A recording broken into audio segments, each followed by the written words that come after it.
दोस्तों YouTube channel के पढ़ता है भारत में मैं एम.आई. भूषण आपका स्वागत करता हूं।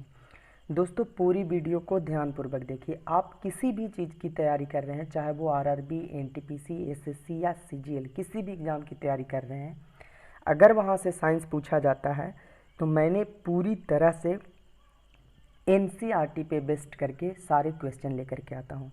मैंने बहुत सारा क्वेश्चन मैंने करवाया भी है, ठीक है। उसकी भी वीडियो आप डेमो के लिए देख सकते हैं।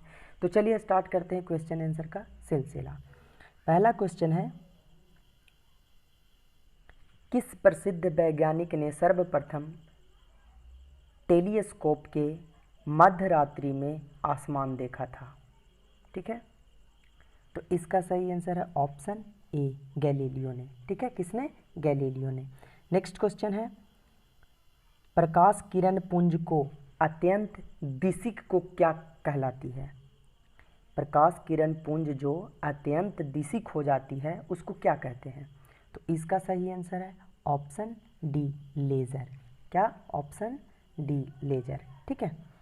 नेक्स्ट क्वेश्चन है, दोस्तों मैं पीडीएफ मैंने आंसर इसलिए लिख रखा है यहाँ पे ताकि मैं जब पीडीएफ प्रोवाइड कराऊँ अपने टेलीग्राम चैनल पे, ठीक है, तो आपको वहाँ से पीडीएफ मिल जाए आसानी से, और ये रिवीजन करने के लिए मैंने इसको बना रखा है। ठीक है, तो आप जिसका लिंक मैं डिस्क्रिप्शन में दे दूंगा और कमेंट सेक्शन में भी लिंक रहता है, आप लिंक पर टच करके डायरेक्ट आप मेरे टेलीग्राम चैनल से जुड़ सकते हैं और वहाँ पे आपको पीडीएफ हर वीकली मिल जाएगा। ठीक है।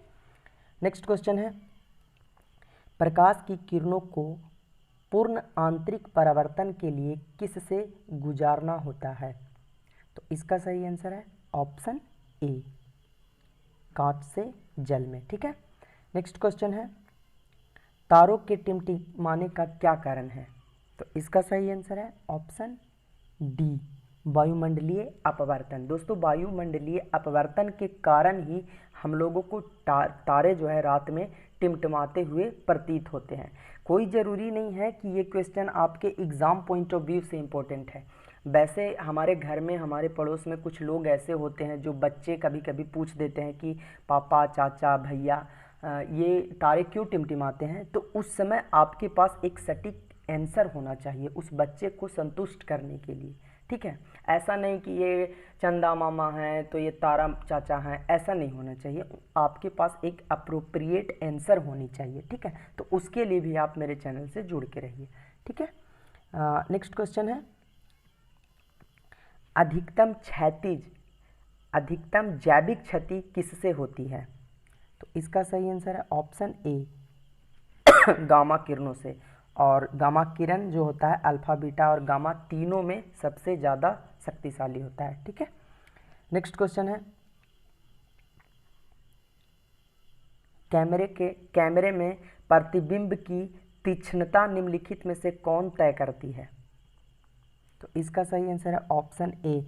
दोस्तों ऐसे अगर मैं अल्फा किरण के बारे में अगर बात करने लगूं तो बहुत लंबा डिस्कस चल जाएगा, क्योंकि देखिए अल्फा, चलिए मैं थोड़ा सा बता देता हूं, एक मिनट पीछे आ जाता हूं, थोड़ा सा बताने की कोशिश करता हूं। देखिए अल्फा का जो फॉर्मूला होता है वो क्या होता है?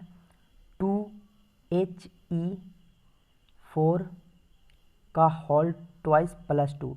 तो अब देखिए जब ये होल 2 आया तो आपके पास एक क्वेश्चन बन के आता है कि अल्फा जो है वो किस तरह का कण है। तो दोस्तों अल्फा जो है वो द्विधनावेशित कण है। ठीक है, किस तरह का कण है? तो द्विधनावेशित कण है। तीसरी चीज और कि अल्फा का खोज किसने करा था? तो इसकी खोज हेनरी बैक्यूलर ने करी थी। किसने? हेनरी बैक्यूरेल ने। ठीक है, तो ये चीज़ें भी याद रखिए। और भी चीज़ें हैं अल्फ़ा के बारे में। अगर मैं अल्फ़ा का प्रकाश जो वेग होता है, वेग की बात करूं तो ये होता है प्रकाश के वेग का 10वां भाग। ठीक है, इसको क्या बोलते हैं? वेलोसिटी।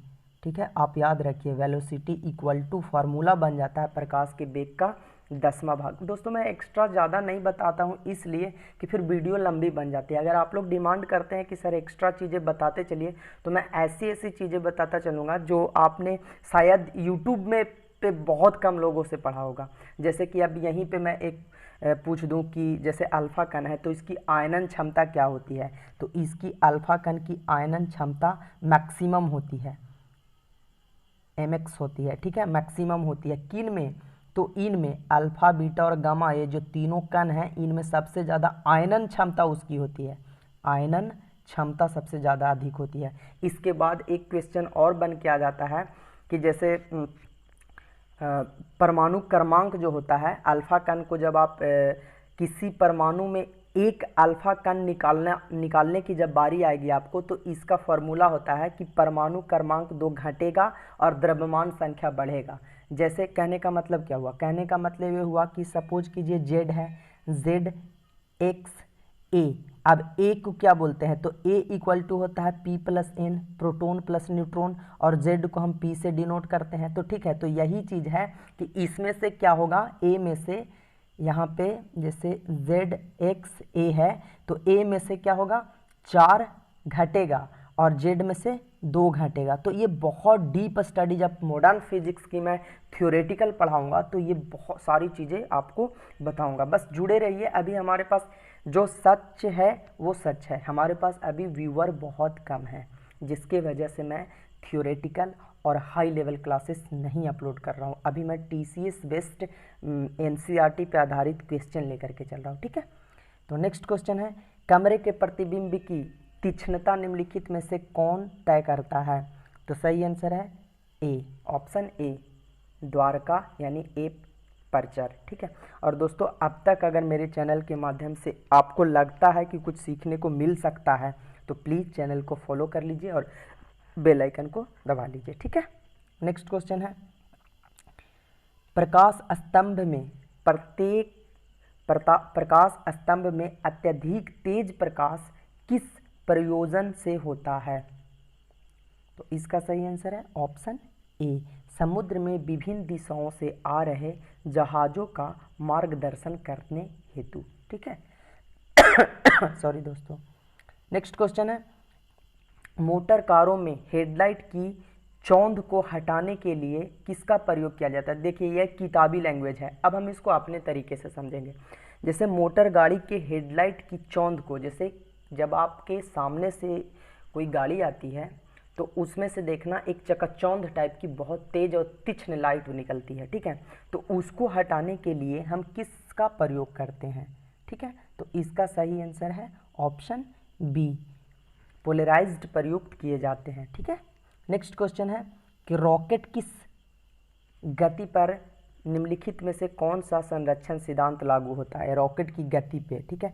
वैसे सिंपली हम लोग सब जानते हैं कि रॉकेट संवेग संरक्षण के आधार पर काम करता है, ठीक है। नेक्स्ट क्वेश्चन है, निम्नलिखित में से केवल अदिश राशि चुनिए, ठीक है। तो केवल अदिश राशि पूछा है तो इसका सही आंसर है ए, लेकिन मैं आपको अदिश राशि के लिए एक बहुत ही अच्छा ट्रिक बता दे रहा हूँ, ठीक है। उसका दाल MSc से आता है। अब ध्यान से सुनिएगा, ऊ से हो गया ऊर्जा, सा से हो गया समय, का से हो गया कार्य, दा से हो गया दाब, एल से हो गया लंबाई, एम से हो गया मास, एस से हो गया स्पीड और सी से हो गया करंट, आ से हो गया आयतन और ता से हो गया तापमान। तो दोस्तों जितने भी मैंने बताए ये सारे के सारे अदिश राशि हैं। मुझे नहीं लगता कि इसके बाद आपको सदिश और अदिश राशि पहचानने में दिक्कत होगी। जैसी आएगा इस चीज़ को अगर आप कॉपी पर नोट कर लेते हैं तो सारे के सारे अदिश राशि हैं और जो बाकी के जो आएंगे वो सदिश राशि के अंतर्गत आ जाएगा, यानी कि इलिमिनेट आप कर सकते हैं आसानी से, ठीक है। नेक्स्ट क्वेश्चन है, आर्द्रवायु में ध्वनि का वेग शुष्क वायु की तुलना में अधिक होती है क्योंकि आर्द्रवायु में क्या ऐसा होता है, आर्द्रवायु में, तो इसका सही आंसर है ऑप्शन सी, शुष्क वायु की तुलना में घनत्व कम होते हैं, ठीक है। नेक्स्ट क्वेश्चन है, सेकेंडों का लोलक वह लोलक है जिसकी समय अवधि क्या होती है, तो 2 सेकेंड होती है, ठीक है। नेक्स्ट क्वेश्चन है 13 नंबर, पराबैंगनी किरणों में ऊर्जा किसकी अपेक्षा अधिक होती है, तो सही आंसर है ऑप्शन ए, अवरक्त किरणें, ठीक है। नेक्स्ट क्वेश्चन है, जल उपचार में पराबैंगनी किरणों का प्रयोग किस रूप में किया जाता है? तो सही आंसर है रोगाणुनाशक के रूप में। ठीक है। नेक्स्ट क्वेश्चन है, एक्स किरणों की तरंगदैर्घ्य को मापने के लिए कौन से उपकरण का प्रयोग किया जाता है? तो इसका सही आंसर है ए, ब्रैंग स्पेक्ट्रोमीटर। एक्स किरण की खोज किसने करी थी? तो WC रोंटजन ने। ठीक है, तो ये चीज़ें भी याद रखिएगा। ठीक है। नेक्स्ट क्वेश्चन है, राडार का प्रयोग किस लिए किया जाता है?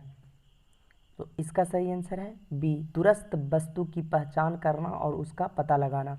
और दोस्तों जो प्लेन वगैरह जो चलती है ये राडार के संकेत के आधार पे ही चलती है। ठीक है। नेक्स्ट क्वेश्चन है, खतरे के सिग्नल लाल होते हैं जबकि आंख पीले के प्रति अधिक समृद्ध होती है, क्यों? ऐसा क्यों होता है? तो इसका सही आंसर है ऑप्शन बी, लाल रंग का तरंगदैर्घ्य पीले प्रकाश से अधिक होता है। ठीक है। नेक्स्ट क्वेश्चन है, दूरदर्शन चैनल की विशिष्टता है, दूरदर्शन चैनल की विशिष्टता क्या है? तो सही आंसर है ए, प्रेषित संकेत की आकृति। ठीक है। नेक्स्ट क्वेश्चन है, हर्ट्ज क्या मापने की यूनिट है?